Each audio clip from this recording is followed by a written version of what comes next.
아이들이 정말 엉뚱한 아이들이 많아요. 제가 네네. 이제 1학년 2학기 자유학기 수업을 하면서 느끼는 건데요. 1학기 때는 공부 잘 하는 아이들이 그 선행학습과 또 이렇게 논리적인 사고력에 이렇게 기반을 한 그 정답에 굉장히 막 초점을 맞춰서 하는 데는 굉장히 유능했는데 네.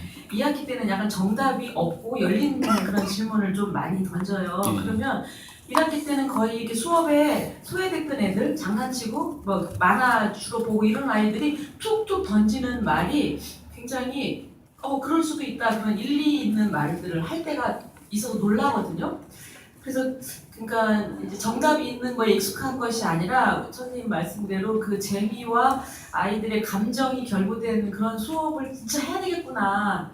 그리고 우리가 시험으로 측정될 수 없는 그 역량 있는 아이들이 이렇게 많구나 이런 거를 제가 보거든요. 특히 맞아요. 남자애들이 좀 철없는 아이들이 그런 걸 많이 예, 우리한테 놀람을 주는데 그런 아이들을 정말 끌어들이면서도 또 지금까지 그 제도권 교육에서 좀 모범생으로 살았던 아이들이 실망하지 않게 그 균형점을 찾아가는 방법이 좀 어려운 것 같아요. 이쪽으로 가면 공부 잘하는 아이들이 좀 싫어해요. 선생님 교과서는 언제 나가요? 이렇게. 질문은 언제 나가요? 이렇게. 교과서를 던져버려야 돼 이렇게 말해도 걔네들은 안심이 안 되는 거예요. 뭔가 채워야 된다고 생각하는 그런 거에 관해서 균형점을 우리가 어떻게 찾아갈지가 좀 수업 때마다 고민이 돼요. 혹시 아이디어가 있으시면 말씀해 주시면 감사하겠습니다. 이게 그래서 현실적으로 그래서 저는 그 문재인 대통령 공약 중에 학점제 있잖아요. 이것도 참 어려울 거라고 보거든요. 왜냐면 정말 대학교처럼 학점제가 된다면 어떤 교사는 두세 명 올 거고 어떤 교사는 200~300명이 몰릴 가능성이 있거든요. 그걸 어떻게 참아낼 거냐는 거예요. 교사분들이. 그 자존감이 무너지는 상황을 허락할 것이냐는 것이죠. 그래서 현실적으로 반대가 80% 이상이 반대할 것 같다는 느낌이 들어요. 교사 투표를 하게 되면. 왜냐면 그 부담도 많아져요, 사실은. 그 수업 준비 부담도. 어쨌건 그래서 어떻게 할까? 현실적으로 가장 좋은 게 뭘까 이제 고민을 해봤어요. 해봤는데 그러니까 PBL 방식이긴 한데 애들이 공부 좋아하는 애는 공부 좋아하는 애들끼리, 게임 좋아하는 애는 게임 좋아하는 애들끼리 묶어준 다음에 짧은 시간이든 또는 긴 프로젝트든지 간에 동아리 방식으로 돌리는 것이 가장 좋겠다. 그러면은 교사들의 부담이 줄어들게 되고 살짝 코치만 해주면 되니까. 그리고 끼리끼리 뭉쳐놓으면은 얘네들이 그 깊이 있게 그 데이터를 연구하고 그 파는 정도가 교사가 커리큘럼을 나갈 때보다 더 나갑니다. 더 나갈 확률이 높아요. 게임도 예를 들어서 게임을 한번 만들어봐라 그러면 애들이 만들어요. 그 좋아하는 애들끼리 뭉쳤기 때문에 거기서 막 시너지가 일어나는 거예요. 그래서 뭐 영어 공부하기 좋아하는 애들은 또 거기서 지들끼리 영어 토론도 뭐 하게끔 하고 막 더 열심히 하게 되는. 그러니까 학점제가 아니라 동아리가 답이다라는 결론이 났어요. 저 개인적으로 동아리가 답이다. 그러니까 수업 시간도 동아리 방식으로 돌아가는 거고 방과 후도 동아리 방식으로 돌아가는 거고 플립 러닝도 동아리 방식이고 PBL도 동아리 방식인데 그러니까 동아리 방식이 기본으로 아예 초등학교 때부터 세팅을 해버리는 것이 교사도 오케이, 애들도 오케이가 된다는 거죠. 교사는 그냥 위험한 데만 따라다니면서 이렇게 감독만 해주면 돼요. 그러니까 PBL에서 왜 현장 체험을 하게 되잖아요. 그러면은 그 현장이 좀 위험할 때는 그냥 교사 3명 보내는 거예요. 그냥 3명이서 이렇게 소풍 가는 것처럼. 그게 수업이에요. 애들 위험하지만 않게만 이렇게 보면 되는 거죠. 수업 준비를 할 필요가 없고 중간에 끼어드는 그 빈틈이 보일 거란 말이에요. 애들이 원할 수도 있고 선생님한테 질문할 수도 있고 그럴 때만 끼어들면 되는 것이고 그래서 룰루랄라전 이렇게 할 수 있다. 이게 교육이 바뀔 수 있다. 동아리를 기본으로 하면. 근데 이제 처음에 질문하셨던 거 영역을 벗어나는 애들, 통제를 벗어나는 애들 어떻게 할 것이냐.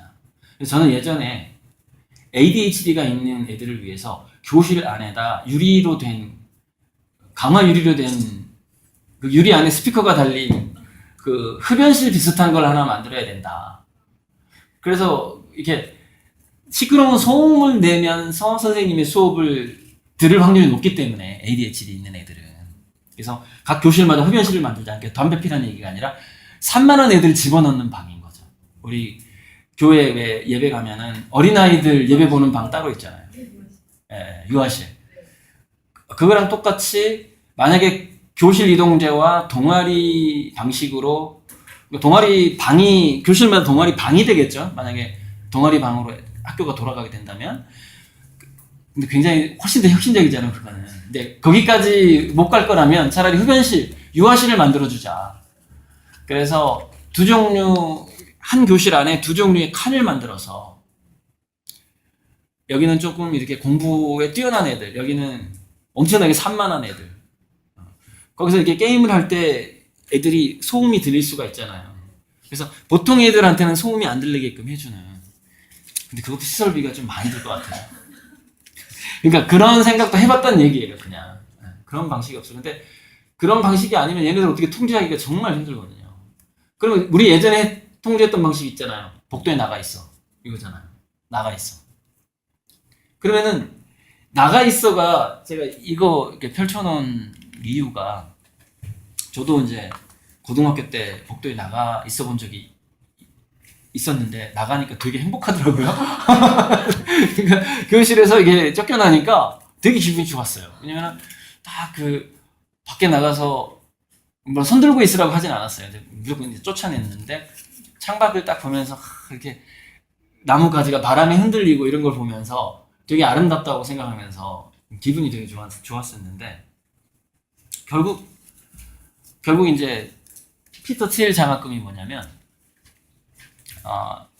창업을 하기 위해서 대학교를 그만두는 학생들한테 1억 2천을 주는 거예요. 엔젤 투자해 주는 거거든요. 그래서 미국에서 현재 지금 가장 인기 있는 장학금이래요, 저게. 대학을 무슨 얘기냐면 실리콘밸리에서는 그런 게 있어요. 대학을 졸업할 시간이 없대요. 1, 2학년 때 어떤 아이디어가 떠오르면 학교를 자퇴하고 창업하지 않으면 이미 남들이 시작한다는 거예요. 4학년까지 마칠 시간이 없다. 그래서 나온 게 피터 틸 장학금이에요. 1학년이든 2학년이든 자퇴하라 이거예요. 자퇴하고 나가서 내가 돈 줄 테니까 한번 스타트 해봐라 이거죠. 150명, 거의 200억 썼어요. 1년에 200억씩 써요. 미국에서 가장 인기 있고 지금. 그래서 이제 피터 틸 얘기를 하면서 제가 그랬어요.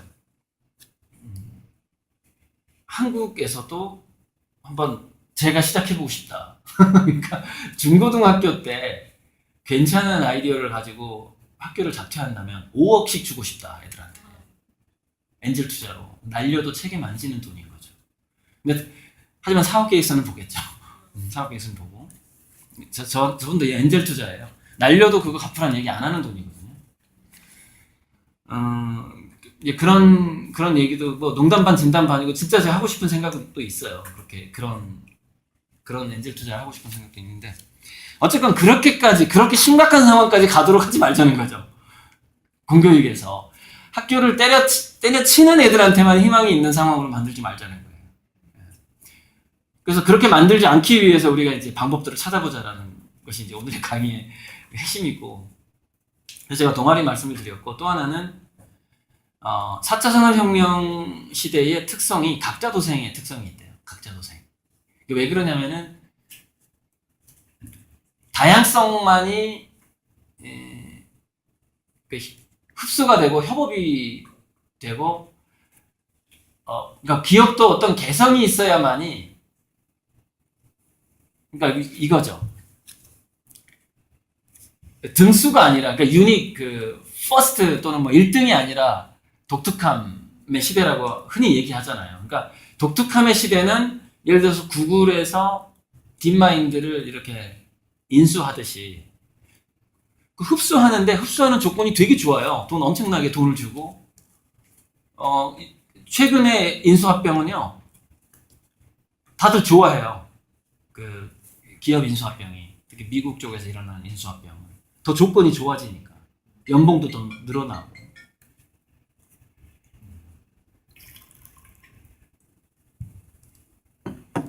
근데 이거죠. 인수합병 되지 않는 기업들이 있거든요. 2등 기업들이에요. 2등, 3등, 4등, 5등. 근데 2등, 3등, 4등, 5등은 지금 제가 기업 생태계를 얘기하고 있지만 사실 이게 학문의 영역으로도 학문의 영역에서는 이미 이러고 있었어요, 사실. 지식재산의 영역에서. 특허 아시잖아요, 특허. 제가 읽은 특허 책 내용 중에서 에디슨하고 벨이 전화기 특허를 가지고 경쟁을 했다는 얘기가 나옵니다. 근데 전화기에 대한 건 정말 최근에 그 법원에서 판결이 났죠. 벨이 최초의 전화기 발명가가 아니에요. 여담이지만 이번에 강원랜드 사태 그 취직을 빼기는 아이들이 들어간 그런 일이 있었는데 벨이 굉장히 처갓집이 막강했고요. 장인어른이 백이 굉장히 좋았대요, 그 당시에. 그래서 특허청에 벨보다 먼저 전화기 동일한 서류가 들어왔는데 특허청장이 그걸 빼돌린 거예요. 빼돌려서 벨한테 보여줍니다. 그래서 먼저 특허를 신청했던 사람의 특허 등록을 안 해줘요. 일주일 연기합니다. 그래가지고 거의 흡사한 구조의 전화기 구조를 벨이 나중에 일주일 후에 가져오는데 벨 거를 먼저 특허 등록을 해줘요. 엄청난 비리죠. 이 최순실 저리 가야죠. 그래서 얼마 전에 그 미국 법원에서 판결이 났어요. 전화기 최초의 발명가 지금 쳐보세요. 벨이 아니에요. 그 사람이에요. 벨보다 일주일 먼저 특허 냈던 사람. 그 나중에 죽은 다음에 그 사람 굉장히 비참하게 정신이 영혼이 망가졌거든요. 그 사람은 그래도 유럽으로 미국을 떠납니다. 국가를 버려요. 원래 이민자였는데 이탈리아 사람이었던가. 그래서 유럽으로 가요. 그 사람이 전화기 특허를 취득하지 못하고 만들었던 그 다음 그 발명품이 뭔지 아세요? 그게 기관총입니다. 정말 흥미로운 상황이에요. 무슨 얘기냐면 만약에 그 특허청장이 벨의 장인어른의 어떤 그 압력이라든가 뭐 이렇게 뇌물이라든가 사회적인 지위에 굴복당하지 않고 최초의 그 전화기 발명가한테 특허를 줬다면은 그 사람은 전화기 사업을 했을 거예요. 기관총이 좀 늦게 발명됐겠죠. 근데 여러분 기관총하고 우리나라 역사하고 가장 긴밀하게 연결된 게 아세요? 동학운동에서 우금지 전투예요. 기관총이 그렇게 오는 거예요, 한국에. 놀라운 거예요. 그 비리가 어떻게 그 발명가의 영혼을 망가뜨리고 그게 또 다른 나라로까지 가면서 또 엄청난 불행을 어떻게 만들어 오는가. 그게 전화기의 숨은 역사예요. 아무튼 어쨌건 그래서 교실에서 어쨌건 혁명을 하는 방법은 항상 말단에가 희망이 있다라는 것이고요. 그러니까 인간의 창의성은 항상 그 프론티어, 그 말단에서 나오잖아요. 그래서 교장 교감 선생님이 그 학교 전체의 성적이라든가 일제고사에서 높은 점수를 받기를 원하고 그 다음에 명문대를 더 보내는 것이 좋은 학교라는 고정관념을 가진 교감 교장 선생님이 있다. 만약 그 학교에 그러면은 엄청난 에너지로 반항을 해야만이 그 밑에 있는 교사들이 그 교장 교감 선생님한테 합법적인 투쟁이랑 비슷한 거죠. 우리 반은 그냥 항상 전체 꼴찌를 가정을 하고 그 교실을 경영하지 않으면은 아이들이 감정과 결부된 수업은 불가능할 것이라고 봐요. 그렇게 반항을 하든지 아니면은 일제고사를 거부하고 학교만의 특색을 교장 교감 선생님이 이끌어 가든지 그렇게 해서 밑에 있는 교사들한테 더 일탈하게 만드는 거죠. 교대사대 두뇌의 단점이 뭐냐면요, 너무 평균적인 두뇌가 많다는 거예요. 그러니까 근데 평균적인 두뇌만 돼도 좋겠어요. 실질적으로 제 연구에 의하면은 평균적인 두뇌에서 집중하기 좋아하는 두뇌입니다. 그러니까 무슨 얘기냐면 창의성을 싫어하는 두뇌가 더 많아요. 교대사대 두뇌는. 그러니까 그 암기를 더 잘했다라는 것은 일찍이 중뇌의 감정을 포기하고 암기의 길로 초등학교 고학년 때부터 들어섰다는 걸 의미하거든요. 그러니까는 제 생각에 그러니까 고시 패스, 그러니까 이게 뭐 이렇게 좀 어려운 시험을 통과한 사람들의 어떤 불행한 말로가 뭐냐면요, 은퇴 이후예요. 은퇴 이후. 은퇴 이후에 그 감정이 망가지는 속도가 또는 치매가 오는 속도, 이런 것들. 감정이 망가지면 치매가 무조건 오거든요. 감정은 감각과 연결되어 있고요. 그러니까 제 책에서 얘기하는 것들이 그런 거예요. 암과 치매가 왜 빨리 오냐면은 감정과 기억이 분리된 상태로 오랫동안 활동을 하게 되면은 감각세포들이 먼저 약해져요. 약화돼요. 그럼 감각세포들이 약해지게 되면은 자연스럽게 치매로 가게 됩니다. 뉴런 사이에서 전달되는 그 호르몬과 신경 전달 물질의 강도가 약해지거든요. 그거는 감정하고 결부된 채로 10대를 보냈을 때만 몸이라든가 두뇌가 그 신경 전달 물질이 굉장히 뭐라냐면 센서티브하고 이렇게 많아질 때는 많아지고, 그러니까 감정 표현이 굉장히 잘 되는 사람이 된다는 얘기죠. 화낼 때는 화도 내고. 근데 우리 그 굉장히 그 고시패스한 특히 변호사들 영화에 등장하는 거 보세요. 절대 화 안 내죠. 이번에 어찌 보면 이낙연 총리도 좀 치매가 빨리 오지 않을까라는 물론 굉장히 속으로 그 감정을 이렇게 표현하지 않는 자제력의 인품을 가졌기 때문에 그럴 수는 있는데, 그러니까 그런 식의 인간이 되는 거예요. 그러니까 이건 기뻐하거나 화내는 것이 잘 노출되지 않는 인간형으로 이렇게 바뀌어가요. 근데 교대사대 출신 중에 그런 인간이 많다는 얘기예요. 그런 유형이. 그러니까 은퇴했을 때 치매로 가는 속도가 굉장히 빨라질 수 있다는 얘기죠. 그 자존감이 약해지는 것이 이게 컨트롤이 잘 안 되는 거죠.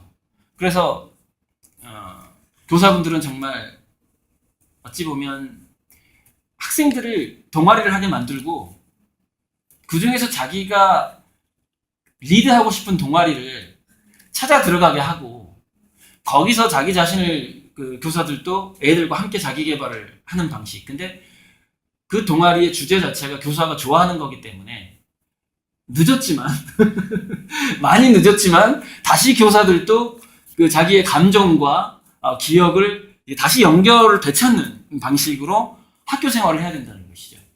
커리큘럼 방식으로 교사가 학교 생활을 해버리면 치매 위험이 굉장히 올라간다는 것이죠. 건강이 안 좋아져요. 그러니까 여러 가지 해법이 될 수 있을 것 같아요. 공교육의 정상화가 아니라 공교육에서는 다양화라고 부르고 싶거든요. 동아리 자체가 다양화니까 공교육의 다양화가 굉장히 많은 두루두루 교사들의 건강까지도 지켜주는 효과가 있을 것이다. 동아리의 멘토가 됐을 때 교사가 과목을 가르치는 사람이 아니라 학생들이 구성한 동아리에 나 이 동아리 멘토 할래, 나 이 동아리 멘토 할래, 이런 방식으로 교사들이 변모해 갔을 때 여러 가지 효과가 일석이조 일석삼조가 될 것 같다는 느낌이 많이 들고, 그 다음에 제가 이제 교사분들한테 좀 한 가지 절대 연금을 믿지 말라는 얘기를 좀 해드리고 싶은데요. 이 얘기 꼭 하고 넘어가고 싶었거든요. 지금 어떤 예측이 나오고 있냐면요, 비정규직이 계속 늘고 있잖아요. 그죠? 베이비 붐 세대 중에서도 비정규직이 늘고 있고, 생각해보세요. 베이비 붐 세대, 그러니까 1955년부터 1975년 사이에 20년 동안 태어난 굉장히 많은 인구들이 중에서 연금 생활자가 몇 프로라고 생각하세요? 적어요. 10%? 네, 얼마 안 되거든요. 그런데 문제는 뭐냐면 1975년, 1980년생 이후가 대부분 비정규직인 거예요. 프리터적으로 가거든요. 알바로 생활을 할 수밖에 없는. 그럼 내년에 지금 제2의 IMF 사태가 온다고 하거든요. 이제 국제금융기준하고 회계기준이 강제로 바뀌게 되면서 거의 강제화되면서 경제가 이제 금리가 올라가게 되고 현찰을 회수하게 돼요, 은행이. 그러면 이제 전세금을 날린다거나 아파트를 이자가 올라가기 때문에 그걸 다 갚지 못하고 아파트가 경매로 넘어간다거나 그러면 부동산 버블이 내년에 터지는 거예요. 그래서 우리나라가 일본에서 25년 전, 30년 전에 일어났던 현상이 내년부터 우리나라에 이제 오는 거예요. 일본 따라가잖아요. 그게 언제였느냐 이제 다들 폭탄 돌리기 하고 있었죠.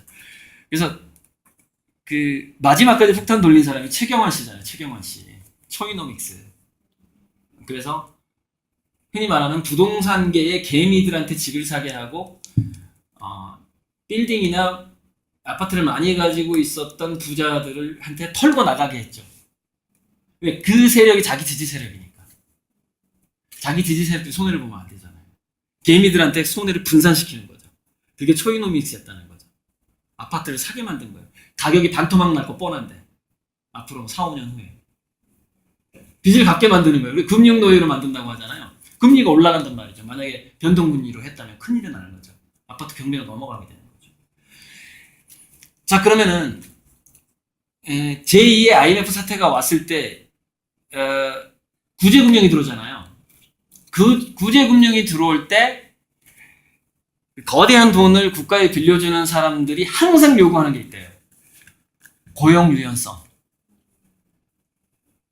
왜냐하면 고용 유연성을 제시하지 않으면 기업이 월급이 많이 나가기 때문에 기업의 경쟁력이 줄어들게 되고 그러면 자기가 주식 투자했던 것에 배당금 많이 안 나오게 돼요. 그게 월급으로 나가게 되는 거죠. 그러니까 돈을 투자하는 사람은 배당금 받으려고 투자하는 거거든요. 그래서 내년부터 전 세계 큰 선들이 한국에 요구하는 건 뭐냐면은 전 국민의 프리토족화를 시킨대요. 정규직을 계속 없애는 거예요. 근데 이거는 한국 대통령이 막을 수가 없어요. 네, 그 구제금융이라도 받아야지 국가가 유지되니까. 근데 그거 받는 조건이 고용 유연성을 더 시켜버리는 거예요. 더 비정규직을 만드는 방식으로 가게 되는 것이죠. 내년부터. 자, 그렇게 되면은 1980년생 이후는요, 정규직이 거의 없어요. 대부분 비정규직화됩니다. 그러면 어느 순간 이런 일이 벌어진다는 거예요.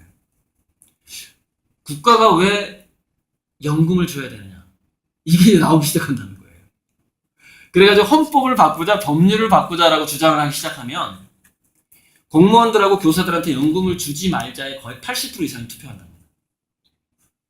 그리고 연금을 동결하거나 주지 말자라고 주장하는 정치인들이 당선이 된다는 거예요. 보장이 안 된다는 겁니다. 그러니까 지금 될 거라고 생각하고 있는데 그러니까 노후 나는 연금 나오니까 괜찮을 거라고 생각하고 계시잖아요. 아니라는 거예요. 아예 헌법부터 바뀌게 될 가능성이 있다는 겁니다. 그러니까 대다수의 그 베이비붐 세대의 비정규직과 1980년 이후의 필토족들이 정치인을 이용해서 법을 바꿔버린다는 거예요. 그래서 연금이 안 나가게 만들어버린다는 거죠. 지금요, 제2의 삶을 준비하셔야 됩니다. 연금 믿지 마세요. 그렇게 바뀐다는, 그렇게 굉장히 한국이 비참해지는 거예요. 연금까지 주지 말자는 운동까지 일어나 버리는 거예요. 그게. 믿을 수가 없다, 연금을. 이런 게 예측이 되고 있습니다, 지금. 다시 본론으로 넘어갈게요. 그래서, 그런 거고요. 동아리 여기고요. 이거는 빅데이터의 종류와 인공지능이 어떤 빅데이터부터 정복기에 들어갈 것인가에 대한 이제 추측을 만든 페이지인데 순서는 이렇게 됩니다. 기계, 물질, 무생물, 생물, 비물질, 다차원 이런 식으로 가는 거예요. 그래서 지금 아직 지구상에 있는 모든 기계, 그러니까 이것도 기계잖아요. 모든 기계를 인공지능이 다 점령하지 않았거든요. 근데 사물 인터넷이라는 게 그 센서의 가격 있죠.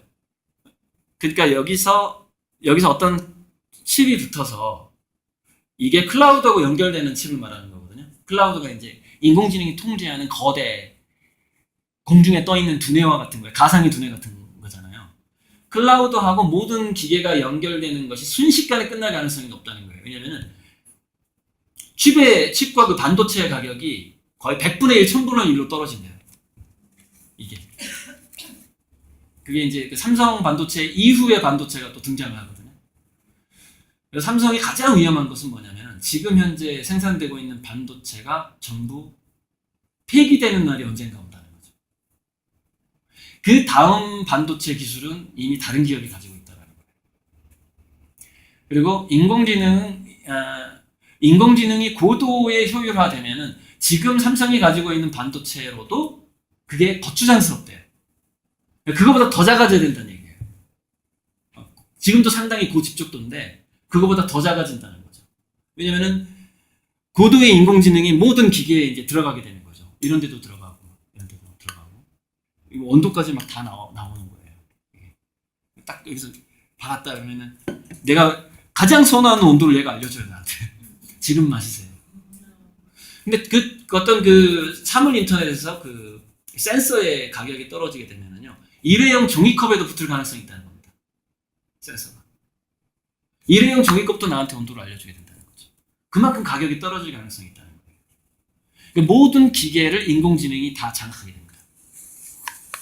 저는 한 15년이면 다 거의 장악하지 않을까 싶어요. 15년 정도면 충분할 것 같아요. 그러니까 저게 이렇게 순서대로 오는 건 아니고 그 다음에 물질을 장악합니다. 물질을 장악하게 되는데 인공지능이 물질을 장악하게 됐을 때 지구상에 펼쳐지는 현상은 뭐냐면요.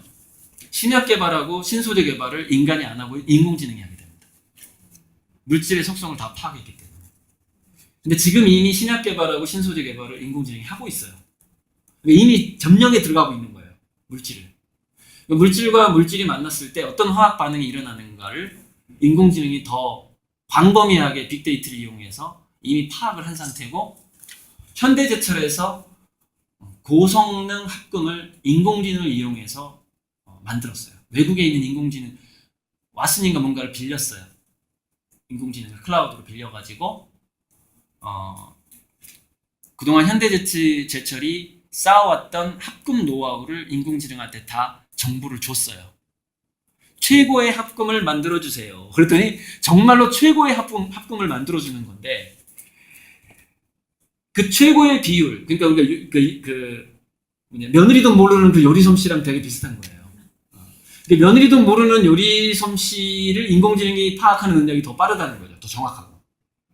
그래서 최고의 합금을 만들어주고 신약들을 지금 만들어주고 있는 상황인데, 인공지능이. 그다음에 의학 논문 같은 거 있죠. 의학 임상 사례가 구글에 들어가면 30억 개가 있대요. 문서가 30억 개. 인간이 다 볼 수가 없죠. 1년에 쏟아지는 의학 논문이 100만 개인가 그런데 한 의사가 자기 논문을 쓰기 위해서 들춰보는 의학 논문이 100개가 안 넘는데요. 100만 개가 쏟아지는데 기본적으로 40배 이상이에요. 인간이 파악을 할 수가 없어요. 그래서 새로워지는 의학적인 발견은 인간이 파악을 할 수가 없고요. 그래서 미래에 이제 창의력이 뛰어난 의사가 살아남을 거라고 썼잖아요. 창의력이 뛰어난 의사는 인공지능하고 협업을 하게 되는데, 인공지능한테 내가 이런 분야에서 제가 이제 다음 달에 삼성 바이오로직스에 가서 강의를 하거든요. 강의 주제는 호모데우스와 바이오의 미래예요. 그때 제가 삼성에 꼭 하고 싶은 얘기가 뭐냐면은 바이러스하고 박테리아를 백신으로, 그러니까 그것을 죽이는 방식으로 상대하면은 승산이 없다. 변화의 방식으로 가야 된다. 미래 바이오 의학은 화해하는 방식으로 가야 된다는 거예요. 그러니까 인간을 해롭게 하는 바이러스, 박테리아하고 화해할 수 있는 좀 중도적인 성격의 바이오 연구로 방향성을 틀어야 되는 거예요. 이게 죽일 수가 없어요. 죽이면 돌연변이하고 더 강력하게 돌연변이하고 더 슈퍼 박테리아가 나와버리는 거예요. 슈퍼 바이러스가 나와버리는 거예요. 독감 바이러스가. 인간이 자극하면 자극할수록 더 자극되는 거예요. 인간은 멸종으로 갈 수밖에 없다는 거예요. 백신 방식으로 가게 되면. 언젠가 과학자들은 그걸 깨닫게 될 것이고, 그래서 연구 방식을 바꿔라.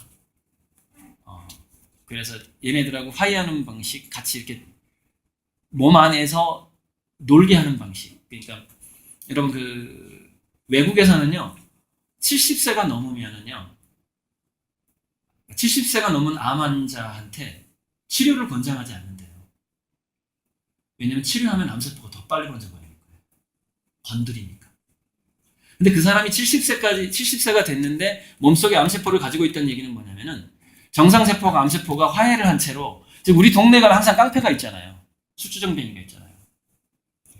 근데 그 술주정뱅이가 그 동네에 있는 상태로 동네가 잘 굴러가게 하려면은 그 술주정뱅이를 상대해주는 누군가가 희생하는 사람이 있어요, 중간에. 같이 술도 마셔줘야 되고, 막 그런, 굉장히 그 마을 이장이 주로 그런 역할을 좀 하죠. 그죠? 그런 상태라는 겁니다. 70세가 암에 걸렸다는 얘기는. 누군가가 상대해주고 있다는 거예요. 그 암세포를. 근데 거기서 그러니까 수술이나 약물 치료나 레이저 치료가 딱 들어가는 순간 그 중재자가 역할이 사라져버리게 되는 거예요. 얘가 도태돼 버리는 거죠. 나랑 술 마셔주는 존재가 이제 없는 거야, 암세포. 나를 위로해주는 존재가 없고 나를 건드리는 놈밖에 없어. 에이, 핵피 부기 시작하는 거야, 이제. 그래가지고 노인을 암치료를 하게 되면은 15년 살고 5년 살고 죽는데요. 그래서 외국에서는 노인들 암치료를 권장하지 않는 게 표준인데 우리나라는 암치료 들어가 버려요. 왜? 돈 되잖아요. 돈이 되니까. 약 팔고 병원 돈 버니까. 이게 이제 우리 바이오에 들어와야 될 컨셉인 거예요. 이게. 바이오하고 박테리아를 상대하는 인간의 컨셉이 바뀌어야 된다는 것이죠. 어찌 보면 이게, 그러니까 이게 뭐냐면 그 어떤 그 유명한 아무튼 과학자가 그랬어요. 미시세계, 바이러스나 미시세계를 더 확실하게 이해하는 방법은 의인화하는 거래요. 의인화.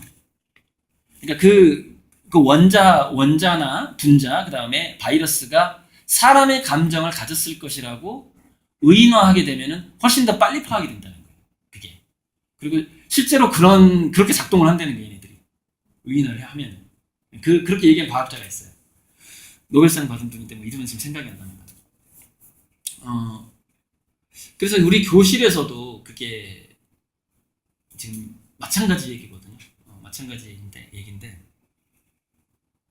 해로운 짓을 할 아이들을 화해시켜서 사회에 큰 그 무리를 일으키지 않도록 키워야 되는 것이고, 그 다음에 창의성이라든가 직감력이 뛰어난 두뇌를 타고난 애들이 있단 말이에요, 교실에 분명히. 근데 걔네들이 ADHD가 많다는 거예요. 두뇌를 연구해보니까. 정말 희한한 거죠. 그러니까 아까 그 피터 실도요, 난독증인가 그래요. 그러니까 난독증하고 ADHD 환자가 뭐를 더 잘하냐면은, 아까 맨 처음에 제가 인공지능과 인간의 그 차이를 말씀드렸는데, 엉뚱한 미래 상상을 훨씬 많이 하는 거예요. 난독증하고 ADHD 애들이. 그러니까 저는 이건 좀 과격할 수 있는데, 우리 한국의 공교육은요, 전적으로 ADHD 애들한테 초점을 맞춰야 됩니다. 나머지 애들은 포기해야 돼요. 왜? 걔네들은 인공지능에 이길 승산이 없어요. 답이 안 나와요. 근데 이게 굉장히 또 좋은 점이 있습니다. 무슨 얘기냐면은, 산만하고 난독증이 있고 성적이 나쁘고 ADHD가 있는 엄마들은 선생님한테 많은 걸 요구하지 않아요. 이게 또 장점이에요. 무슨 얘기냐면, 자, 나름대로 성적이 좋고 공부를 잘하는 학생들은 부모가 기대가 커요. 그래서 명문대 가기를 원하고 수업해주기를 원하고 과외 선생을 붙여요. 그렇게 하라고 냅두세요, 그냥. 그 부모들은. 자기 운명이지 뭐 어떡하겠어요. 그런데 학교에서 의외로 공교육에 전혀 적응하지 못할 것처럼 느껴지는 아이들은 그 부모가 선생님한테 학교를 우리 애를 받아주는 것만으로 감사합니다, 이런 경우가 많아요. 예. 그래서 장점은 뭐냐면 그 아이들을 공교육의 표준화 과정에서 교사가 굉장히 손쉽게 일탈시킬 수 있다는 장점을 갖고 있습니다. 걔네들을 굉장히 창의적으로 기를 수 있다는 것이죠. 희망도 많고, 뇌과학에서는 난독증과 ADHD와 애들이 엉뚱한 상상을 많이 하기 때문에 창의성과 더 빨리 연관이 돼요. 더 빨리 연관이 되고 공교육에 적응을 잘 못합니다. 그리고 자폐 성향이 있는 애들은 어떤 게 뛰어나냐면은 특정 분야에 몰입하게 해줬을 때 디테일에 파고드는 능력이 굉장히 좋아요. 자폐증 애들은. 그러니까 결국 표준을 벗어난 애들이 이 시대의 희망인 거예요. 자폐증하고 ADHD 쪽이 희망입니다. 난독증하고. 그러니까 이건 아주 그 지적인 장애가 있는 것을 포함하지 않은 두뇌를 말하는 겁니다. 정상적인 표준 범위에 들어간 두뇌인데 얘네들이 아까 처음에 질문하셨을 때처럼 선생님이 도저히 통제가 안 되는 애들이 있는 거죠. 자폐증 애들은 말을 안 들을 것이고 내가 리드가 안 될 것이고 ADHD 애들은 통제가 안 될 거예요. 근데 모든 초점을 걔네들한테 돌려야 돼. 지금 교육이. 중간에 있는 애들은 내가 신경 안 써도 지들 부모가 신경을 써요. 부모가 학원 보내고 부모가 하고. 네. 근데 이런 생각까지는 아마 안 해보셨을 거예요. 교사분들이. 왜냐면은 중간 계층에 있는 두뇌들이 더 납득이 가니까 나한테. 그리고 나하고 대화가 되고 내가 리드해줬을 때 얘네들이 잘 따라오게 되고 나한테 성취감을 주니까. 근데 자폐증 애들하고 ADHD 애들은 교사한테 성취감을 주지 않아요. 좌절만 주죠, 계속해서. 네. 뭔가 나아진다는 느낌 들지 않는 거죠. 얘네들 상대했을 때는. 근데 결국 희망은 걔네들한테 있을 확률이 더 높다라는 거예요. 걔네들이 확률이 높다니까 가운데 있는 애들은 희망이 없다라는 거야. 얘네들을 창의적으로 잘 공교육에서 동아리 방식으로 잘 이끌었을 때 얘네들 중에 분명히 천재가 나오겠죠. 근데 현실적으로 돌아봤을 때 우리가 학부모들의 압력을 견딜 수 있을 것이냐의 문제가 좀 있다는 것이죠. 교장, 교감 선생님 그리고 내가 맡은 학부모가 자꾸 상담 와서 요구하는 것들이 있는데 교사가 그것을 물리칠 수 있을 것이냐의 문제가 있다는 거죠. 그래서 저는 오히려 학부모가 덜 관심을 갖고 학교 다니는 것만으로 더 감사해야 하는 애들한테 저는 90%의 에너지를 쏟고 표준적인 애들한테는 10%만 쏟는 게 낫지 않을까. 말단에 있는 담임 선생님들이, 교사들이. 근데 굳이 그렇게 하지 않아도 되는 게 아까 그 동아리 방식이에요. 근데 그런 방식으로 학교가 돌아가지 않았을 때에는 지금 이 방식대로 갔을 때에는 90%를 자폐증하고 ADHD 애들한테 공부 못하는 애들한테 쏟아주고 10%만 얘네들한테 그냥 대충 이렇게 하면 된다는 얘기죠. 그러면은 굉장히 한국의 희망이 더 보인다라는 말씀을 드리고 싶은 겁니다. 혹시 좀 이제 주제를 좀 넘어가서 이제 마무리